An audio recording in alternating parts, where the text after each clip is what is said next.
믿으시고 깨달으시기를 축복합니다. 아멘.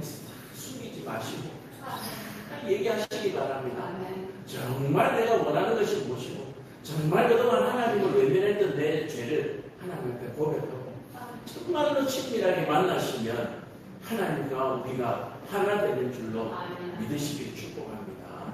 그래서 오늘 이 말씀은 참 중요해요. 우리가 교회에 가서 예배를 드리다 보면은 늘 하는 게 사도신경이잖아요. 늘 하는 게 사도신경인데 이게 어디 마술사 주문같이 변해버렸어요. 오랫동안 하다가 보니까. 근데 이 예배를 시작하면서 찬양을 하고 사도신경을 하고 하는 순간 하나님이 내 앞에 확 오시는 거예요. 그냥 내 앞으로 다가오시는 거예요. 내 앞에 그냥 다가오시는 것이 아니라 언제 오셨는지 모르게 내 앞에 계시는 것을 발견하게 되는 거예요. 하나님 늘 내 앞에 계셨구나는 걸 깨닫게 되는 거예요. 그러므로 말미암아서 하나님과 우리가 온전히 하나 돼서 연합하는 것이 예배의 목적이다. 예배가 성공이다. 성공적인 예배다라고 얘기하는 것은 하나님과 내가, 하나님과 우리가 오늘 하나 되는 것이 목적이에요. 오늘 다 그렇게 목적을 이루어 가시기를 축복합니다. 자, 오늘 우리가 보실 말씀은 사도신경 두 번째 시간인데, 오늘은 길어요. 예수님에 관한 것이 있다 보니까 이것을 반 자를까 어쩔까 하다가 그냥 통으로 한번 가봤습니다. 너무 길면 또 지루할 것 같았어요. 일단은 가장 기본적인 것만 우리가 좀 알고 차차 더 자세한 것은 예배를 통해서 계속 알아가시면 되는 거거든요. 우리 죽을 때까지 해도 10,000분의 1, 100,000분의 1도 그냥 머리장 하나 우리가 하나님을 건드리지 못합니다. 그래서 우리 한번 같이 읽겠습니다. 시작. 그 외아들 우리 주 예수 그리스도를 믿사오니 이는 성령녀 마리아에게 나시고 본디오 빌라도에게 고난을 받으사 십자가에 못 박혀 죽으시고 장사한 지 40일 만에 다시 살아나시며 아멘. 오늘 여기까지 볼 텐데요. 우리 예수님에 관한 것 첫 번째는 뭐였습니까? 전능하사 천지를 만드신 하나님 아버지를 대한 믿사오며 하나님에 대한 우리의 고백이었습니다. 두 번째는 우리가 그 하나님이 보내신 예수 그리스도를 다시 말해서 메시아를 우리가 믿는다는 고백인데 왜 우리가 예수님을 하나님이 보내신 메시아라고 믿느냐 또 믿을 수밖에 없느냐는 근거가 바로 오늘 이 부분이에요. 하나님이 예수 이름으로만 만나 주신다고 얘기하는데 도대체 예수가 누구냐? 그것을 우리가 오늘 조금 기본적으로 알기를 원합니다. 그래서 우리가 그동안 제대로 알지 못했던 예수님을 제대로 알므로 말미암아서 회개하고 오늘은 천국을 소유하시고 또 살아가시기를 축복합니다. 회개하라 천국이 가까우니라. 사도행전 두 번째 시간 처음부터 한번 보겠습니다. 그 외아들 우리 주 예수 그리스도를 믿사오니 우리가 예수님을 믿는데 누구로 믿는다고요? 그 외아들, 하나님의 외아들로 믿는다. 그리고 주 예수 그리스도를 믿는다. 우리 주 예수 그리스도. 예수 그리스도는 뭡니까? 메시아라는 뜻이에요. 예수도 메시아라는 뜻이고 그리스도도 메시아라는 뜻입니다. 그래서 예수 그리스도라고 얘기하면 예수가 그리스도다. 예수가 메시아다라고 하는 뜻이에요. 우리도 이름 지을 때 보면 뭐 여러 가지 좋은 뜻으로 이름 많이 짓잖아요. 그래서 유대인들이 지을 때 예수라고 이름을 짓는 거예요. 그런데 이 예수라는 이름은 보통 아들의 이름은 누가 지어줍니까? 아버지, 할아버지가 많이 지어주시죠. 그죠? 그래서 이 예수라는 이름은 누가 지어주셨어요? 그 아버지, 하나님께서 예수라고 지어주셨어요. 그 아이랑 아들은 예수라고 합니다. 그러면은 마리아하고 요셉하고 이 얘기를 딱 들었을 때 뭐라고 생각하겠습니까? 예수, 메시아. 그러니까 하나님께서 이들에게 얘기했을 때 이 아이는 메시아다라고 얘기하십니다. 그러니까 받을 때에 마리아도 주의 종이 그 뜻을 따를 수밖에 없는 거예요. 천년의 몸으로 잉태할 수밖에 없도록 만드시는 거예요. 요셉에게도 아직 결혼도 안 했는데 내 아내가 된 사람이 임신을 해버렸는데 난 아직 손도 제대로 못 잡아봤는데.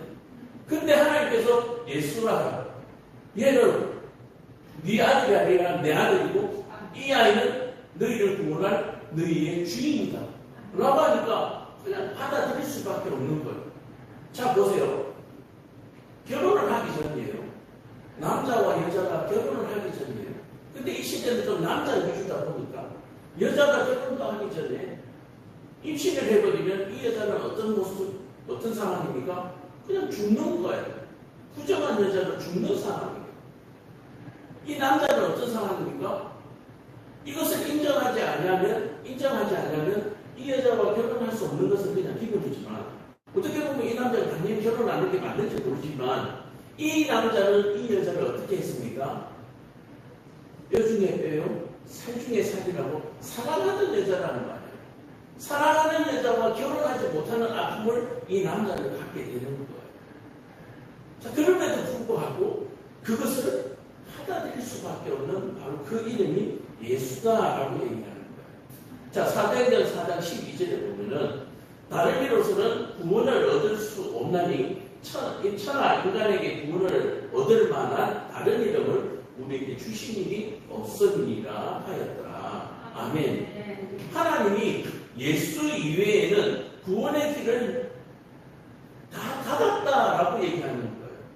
자, 이 구원의 얘기를 할 때 우리가 어떤 얘기를 할 수 있냐면은 아담과 하와를 에덴 동산에서 쫓아내시면서 에덴 동산을 어떻게 누구 보고 지키라 그랬어요? 천사들을 통해서 불 화염으로 그죠?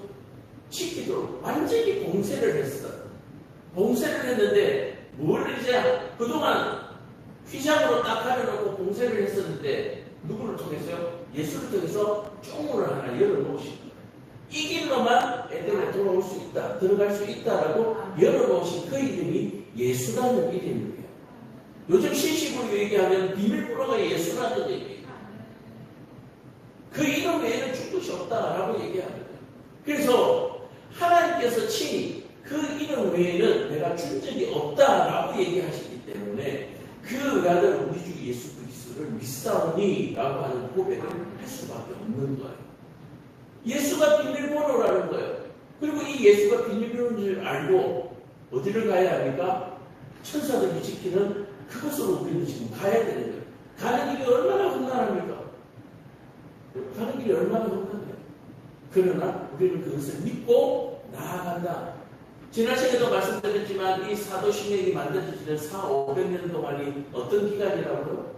암흑기고 고난의 기간이고 박해의 기간이었단 말이에요. 예수를 믿는 사람들이, 예수를 믿는 제자들이 이 박해를 모두 헤쳐나가고 이겨나갈 수 있는 하나의 방패요, 창이요, 무기였던 것이 뭐다?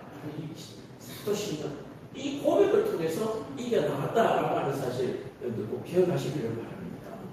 그래서 세상에 어떤 어려움이나 고난이 있더라도 주 예수를 우리의 주인으로 믿고 나아가면 승리하시는 줄로 믿으시길 축복합니다.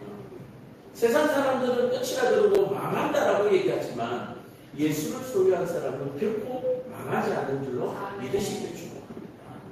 우리가 흔히 망한다라고 얘기하는 것은 뭡니까? 죽는다라고 얘기하는 거예요. 우리가 많이 하죠. 배고파 죽겠다, 추워 죽겠다. 죽을 일도 엄청나게 많고요. 또 종국에는 우리가 나이가 들고 늙어서 죽잖아요. 그것을 우리는 망했다라고 표현을 합니다. 그러나 예수를 소유한 사람은 망하지 않는다라고 얘기하는 것입니다. 실패는 누가 합니까? 도전하지 않는 사람이 실패합니다. 다시 일어나지 않는 사람이 실패합니다. 그러나 예수를 소유한 사람은 결코 포기하지 않습니다. 그래서 그 외아들 우리 주 예수 그리스도를 믿사오니 라고 얘기하는 것은 그냥 내가 믿고 싶어서 믿는 것이 아니라 하나님께서 이는 내 사랑하는 아들이라고 말씀하셨기 때문에 우리가 그 하나님의 말씀을 믿는 거예요. 내가 무상한 지식을 가지고 내가 뭔가 특출한 어떤 계시의 능력을 가지고 그것을 믿는 것이 아니라 하나님이 친히 얘는 내 아들이야. 그 말을 믿는 거예요. 예를 들어서 제가 우리 아이를 데리고 여러분들한테 소개하는데 얘는 우리 아이입니다. 우리 딸이에요. 그러면 뭐라고 생각하시거든? 아 그렇구나 라고 얘기하는 거죠. 근데 아니지도 못해라. 그죠? 아닐지도 몰라. 이런 사람들이 있다는 거예요. 자, 그게 이제 다음 얘기에서 나오는데, 왜 그런 일이 생기는가? 제가 지금 우리 딸이라고 소개를 하는데, 설마, 저는 목사한테서 이런 이쁜 딸이 나올 수 있을까? 뭐 이런 얘기를 하는 거예요. 전혀 안 닮았는데, 막 그래. 사실 우리 집사람은 더 많이 닮았기 때문에. 그러는 거예요. 그런데 왜 제발 안 믿을까? 왜 안 믿는 이유가 있는 거예요? 자, 차차 오늘 그 이유를 알게 됩니다. 이는 동정녀 마리아에게 나시고라고 얘기합니다. 자, 하나님이 예수를 내 아들이라고 얘기하는데, 좀 전에도 얘기했지만 믿을 수밖에 없는 이유가 뭐예요?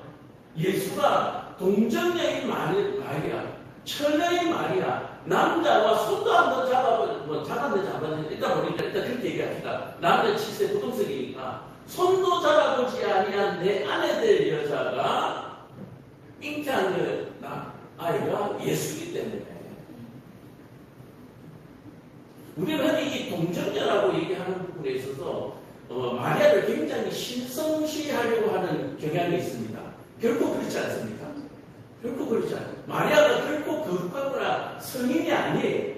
하나님께서 택하신 분이에요. 어떤 여자요? 남자를 알지 못하는 여자, 그리고 하나님을 신실하게 믿는 여자를 하나님이 선택하신 분이에요. 자, 그렇다면 그런 여자가 마리아 하나뿐만이었었다. 마리아 외에는 하나도 없었다. 이러면 너무 과장, 이렇게 얘기하면 너무 과장이에요. 그냥 그 중에 하나님이 선택하시는 거예요. 은혜를 입은 거죠.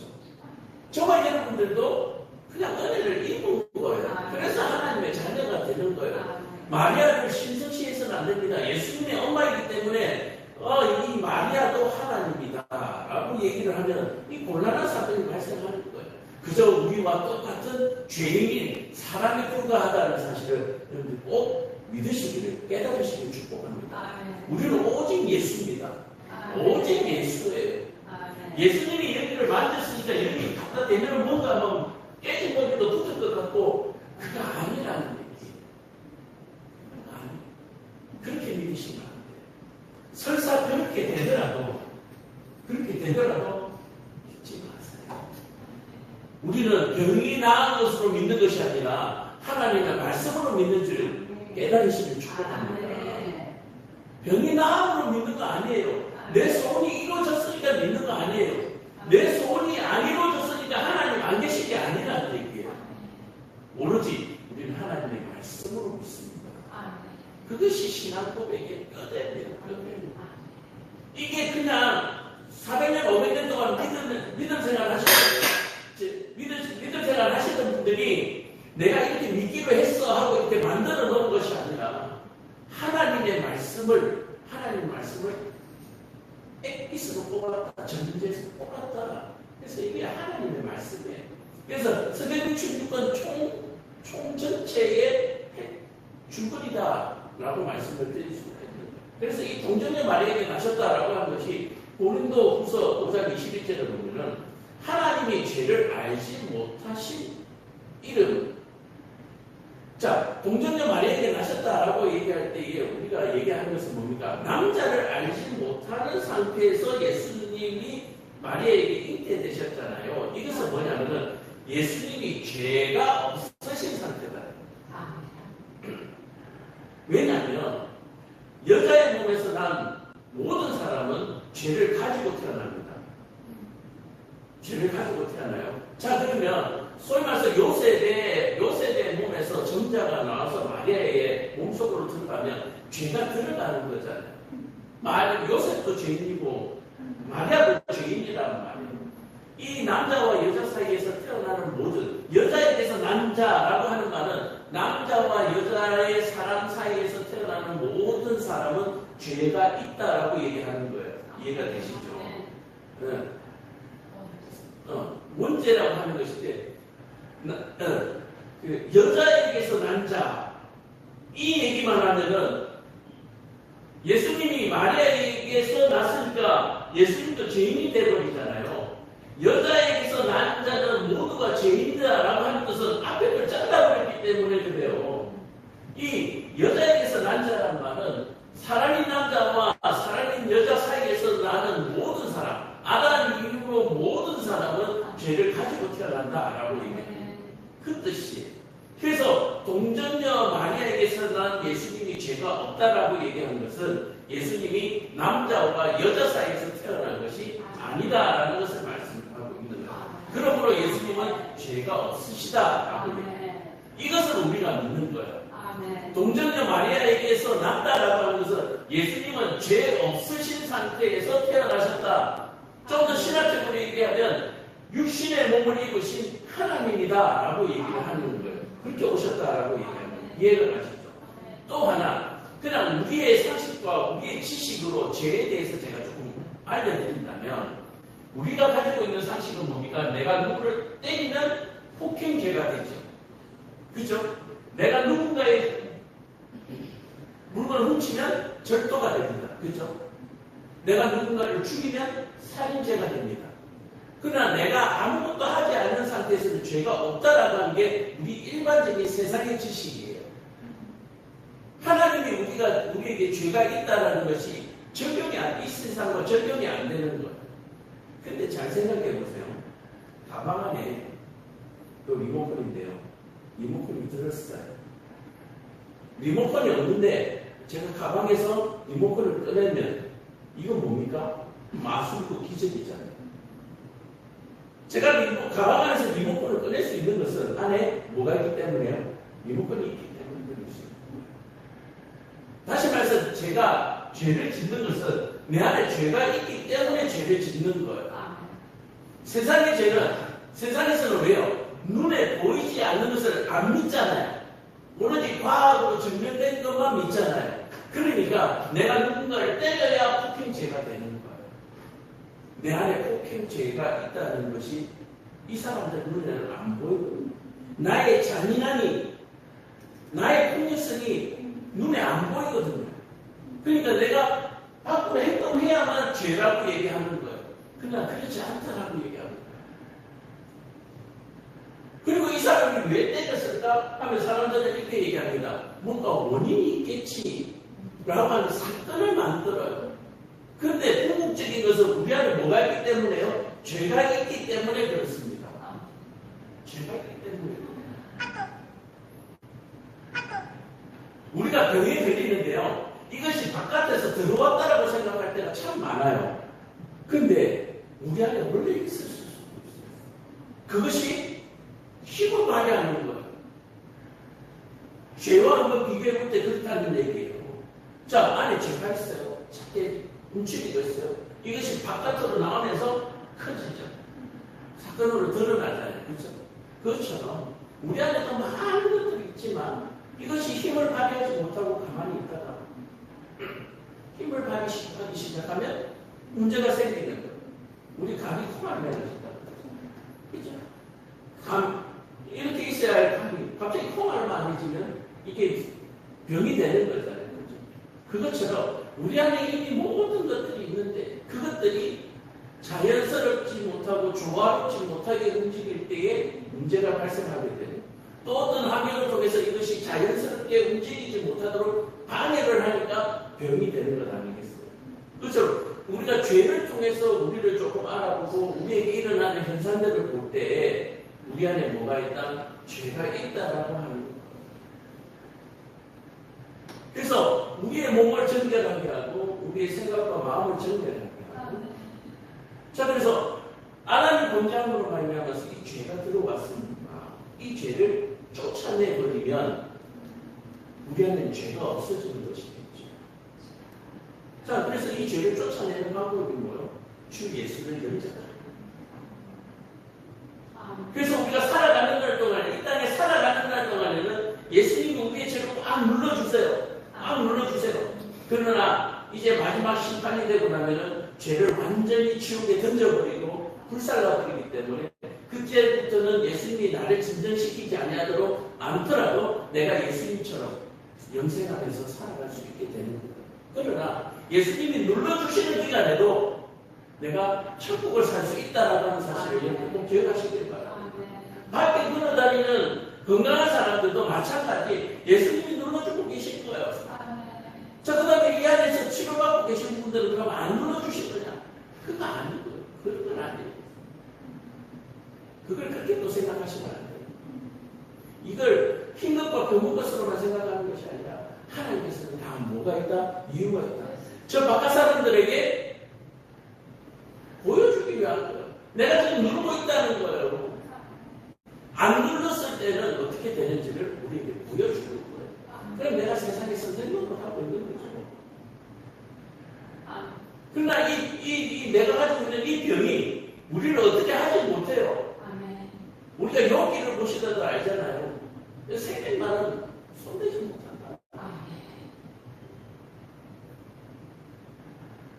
그래서 이 죄라고 하는 부분에 대해서 우리가 분명하게 내가 죄인인가를 우리가 깨달아야 돼요. 그러니까 예수님 외에는 이 세상에 의인이 하나도 없다. 의인이 하나도 없다.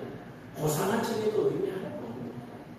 저게 바깥에 살아있는 척하고 건강한 척하고 다니시는 분들도 건강한 상태가 아니라는 사실을 좀 기억하시면 됩니다.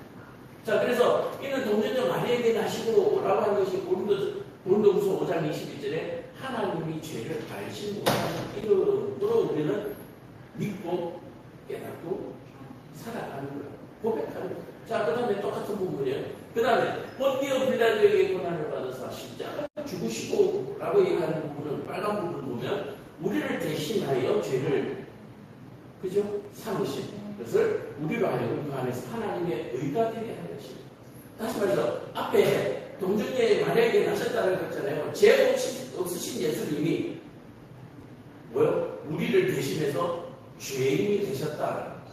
우리가 옛날에 구약의 제사 지낼 때 어떻게 한다고요? 어린 양을 끌고 와서 거기에다가 내 죄를 이 양에게 옮겨 주옵소서. 그리고는 이 양을 태워버리잖아요. 그리고 내가 죄가 없다라고 얘기하는 것처럼 우리의 죄를 예수님 머리에다가 내가 손을 얹고 내 죄가 예수님에게 옮겨가게 하여 주옵소서라고 기도하면 우리가 십자가에 달았다라고 얘기합니다. 하나님이 그렇게 되도록 하셨다라고 얘기하는 거예요. 자, 근데 이 양은 어떤 양입니까? 정결한 양이에요. 정결한 양, 깨끗한 양이에요. 흠이 없는 양이에요. 만약에 이렇게 흠이 있는 것을 가지고 와서 내 죄를 전가시킬 수 있느냐? 그럴 수 없다라고 얘기합니다. 자, 그러면 이 양은 흠이 없는 것. 다시 말해서 예수님이 정결하고 흠이 없는 분인데 그 흠 없는 분이 흠 있는 나를 위해서 죽어주셨다라고 얘기합니다. 믿으시면 아멘. 자, 그럼 예수님이 우리를 대신해서 죽으셨으니까 나는 이제 죽을 필요가 있습니까? 없습니까? 죽을 필요 없습니다. 죽습니까? 안 죽습니까? 안 죽습니다. 우리는 영생합니다. 아멘. 믿으시면 아멘. 이 신앙복이 이렇게 믿기가 힘든 거예요. 내가 매일 주부처럼 하면서도 하나하나 좀 뜯어보면은 또 믿기가 힘든 거예요. 해부에서 보면 볼수록 믿기가 힘든 거예요.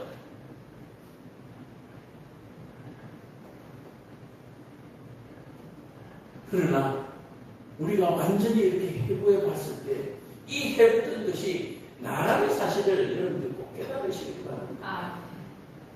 우리가 하나님의 말씀, 성경의 말씀을 해부해서 열어보니까 도저히 믿을 수 없어. 이 믿을 수 없는 자들이 바로 나예요. 어떻게 이 조그만 육체에 이렇게 추악한 것이 다 들어간다든지, 어떻게 이 추악한 것이 하나님과 연합할 수 있는지 이해할 수 없는 부분들이 우리가 믿는 거예요.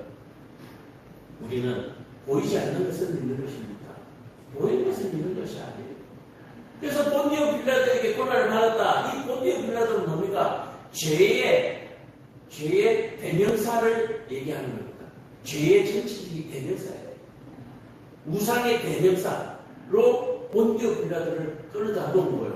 왜 그러냐? 어떻게 보면 바둑이나 여러 가지 우상들이 많잖아요. 바알이라든지 많잖아요. 근데 어떻게 본디오 빌라도를 갖다 꽂았을까? 예수님을 죽였어요. 그렇죠? 예수님을 죽인 본디오 빌라도. 이게 뭡니까? 본디오 빌라도가 이 세상에 악의 총결정체로서 역할을 하는 거예요. 악의 최악의 모든 사람들이 추악한 악의 결정체로서 본디오 빌라도가 어떻게 했습니까? 자기를 버리는 선택을 하잖아요. 나는 죽이고 싶지 않지만 예수를 너희 마음대로 하라고 내놓잖아요. 자기를 포기할 정도로. 그러니까 우리가 우상을 믿는다라고 미신을 믿는다라고 하는 것은 자기 생각을 그냥 버리는 거예요. 내 뇌를 버려버리는 거예요. 내 일반 상식을 버려버리는 거예요. 내 존재를 버려버리는 거예요. 그게 나의 존재를 버리는 게 그것만큼 악한 것이 없어요. 하나님께서 나의 형상대로 만든 하나님의 형상인 나를 부정하는 일이 바로 존재를 버리는 거예요. 그래서 생명을 견히 여기는 거예요. 내 비록 연약하고 약하고 병든 몸이라도 천하보다 귀한 줄로 믿으시길 간절히 축원합니다. 왜 나를 이렇게 대접하시느냐고 말씀하실 수는 있지만 그렇게 생각하지 않으시기를 바랍니다. 똑같아요. 병들고 찌들고 연약한 영혼이나 건강하게 칼칼하게 뛰어다니는 영혼이나 똑같은 영혼이에요. 하나님께서 사용하시는 거예요. 하나님께서 계획이 계신 거예요. 그러나 이 영혼이나 영생하는 것은 똑같다는 얘기예요. 자, 그래서 이 악의 결정체로서의 본디오 빌라도가 세세후대에 계속해서 알려지고 있는 거예요. 가문의 영광도 아닌데, 그죠? 자, 그런 악의 결정체에게 고난을 받아서 십자가에 죽었다. 그러므로 내가 다시 구할 필요 없다. 죽을 필요 없다. 내가 죽을 필요 없다. 그동안에는 우리가 사천기시라고 하는 얘기를 봅시다. 내가 사천기시 있어가지고 막 쫓겨났어요. 근데 누군가 사천기시 다 해줬어요. 그리고 직장도 구해줬어요. 이제 그냥 열심히 살면 행복하게 살면 돼요. 그죠? 그럼 얼마나 좋아요. 그것처럼 하나님께서 다 갚아주신 거예요. 다 갚아주신 거예요. 아무 빚도 없고 앞으로 나갈 수 있는 포도까지 우리에게 주셨어요. 그럼 살면 되는 거예요. 그것이 우리를 위해서 십자가에서 죽으셨어요. 그리고 예수님이 우리를 대신해서 죽으신 그 이유를 알고 그것을 믿는 순간 우리는 이제부터 뭐 할 필요 없다. 염려와 근심과 걱정을 할 필요가 없다는 거예요. 죄와 사망으로부터 우리를 구원하신 줄로 믿으시길 간절히 축원합니다. 질병의 사망으로부터 우리를 구원해 주신 줄을 믿으시길 바랍니다. 우리는 질병 때문에 죽는 거 아니에요. 사업이 많아서 죽는 거 아니에요. 우리는 절대로 죽지 않습니다. 여러분 믿으세요. 저는 믿어요. 가끔씩 사람들이 믿고 싶지 않을 때가 있는데 그렇게 믿고 싶지 않을 때는 성경에 나오는 기적들을 그리고 그 기적들을 믿으세요. 자, 장사한 지 사흘 만에 다시 살아나시며 우리가 예수님을 하나님의 외아들로서 메시아로 그리스도로 믿는 이유가 장사한 지 사흘 만에 다시 살아나셨다는 거예요. 자, 그래서 이 성경구절 한번 찾아보니까 마태복음 16장 4절에 우리 한번 같이 읽어봅시다. 시작. 약하고 악하고 음란한 세대가 표적을 보거나 요나의 표적밖에는 보여줄 것이 없느니라. 요나는 뭡니까? 물고기 뱃속에서 사흘 밤낮을 있다가 하나님 앞에 회개하고 구원받았잖아요. 그리고 구원받은 이후에 뭡니까? 사람들에게 복음을 전해서 죄인들까지 다 구원해내는 것을 눈으로 직접 보게 되잖아요. 자, 그래서 예수님께서 사흘 만에 살아나셨다라고 얘기하는 것을 통해서 하나님이 살아계시는데 이것을 조금 더 우리가 이해하기 힘들기 때문에 세속적인 것으로 조금 끌어오면은 제가 밑에 좀 연하게 됐지만 세례를 통한 구원의 완전성이다. 세례는 뭐라고 얘기했습니까? 지난번에 할 때 망하는 거라고 그랬죠. 세례는 망하는 거예요. 뭐가 망하는 거예요? 우리의 육체의 생각이 망하는 것입니다. 우리가 가지고 있는 죄가 망하는 것이 세례가 가진 의미예요. 그래서 요나가 물고기 뱃속이니까 어딥니까? 바다 깊숙한 곳이잖아요. 큰 물고기니까 바다 깊숙한 곳에서 사흘 동안 잠겨 있었으니까 죄가 살아날 수 있을까요? 없을까요? 우리가 그 물세례 하는 거, 저는 물세례를 이렇게 하지만 옛날 전통 방식의 세례는 어떻습니까? 침대에서 물에 푹 들어가잖아요. 이거 한 5분 담가놓으면 어떻게 될까요? 한 10분 담궈주면 어떻게 될까요? 거기서 살아나올 사람 아무도 없을 거예요. 세례받으러 침대받으러 들어갔다가 살아나온 사람 아무도 없을 거예요. 물고기 뱃속에서 요나가 살을 만났을 그게 있었다라고 얘기하는 것은 죄에 대해서 완전히 죽는 것을 얘기합니다. 완전한 하나님의 하나님의 그 구속을 얘기하는 거예요. 요나가 뱃속에서 나오고 물속에서 살아나고 난 다음에도 하나님하고 막 싸워요. 원망하고 하면서 싸우고 싸우는데 하나님의 완전한 구속이죠. 그것처럼 예수님께서 사흘 만에 다시 살아나셨다라고 얘기하는 것은 우리의 죄가 예수를 믿음으로 말미암아서 완전하게 제거되는 줄로 믿으시길, 제하여지는 줄로 믿으시길 바랍니다. 하나님께서 완전한 용서를 얘기하는 거예요. 완전한 용서. 이 사흘이라고 하는 의미가 그 의미예요. 완전한 죽음, 완전한 망함, 우리 안에 있는 모든 죄가 완전하게 망하는 거죠. 그래서 우리가 이 사도신경을 통해서 예수님이 우리에게 베풀어 주신 그 은혜가 곧 하나님의 계획이었으며 그 계획 아래 저와 여러분들과 제가 있는 줄로 믿으시기를 축복합니다. 하나님의 계획 속에 우리의 구원이 있는 줄 믿으시기를 축복합니다. 이것이 사도들의 목숨을 건 고백이었다. 이 고백이 있었기 때문에 예수님처럼 십자가에 달리는 것을 결코 두려워하지 않는다. 우리가 진경 속에서 있다 할지라도, 고난 속에 있다 할지라도 우리가 결코 예수님을 놓지 않는 충분한 이유가 되는 줄 믿으시기를, 깨달으시기를 간절히 축복합니다.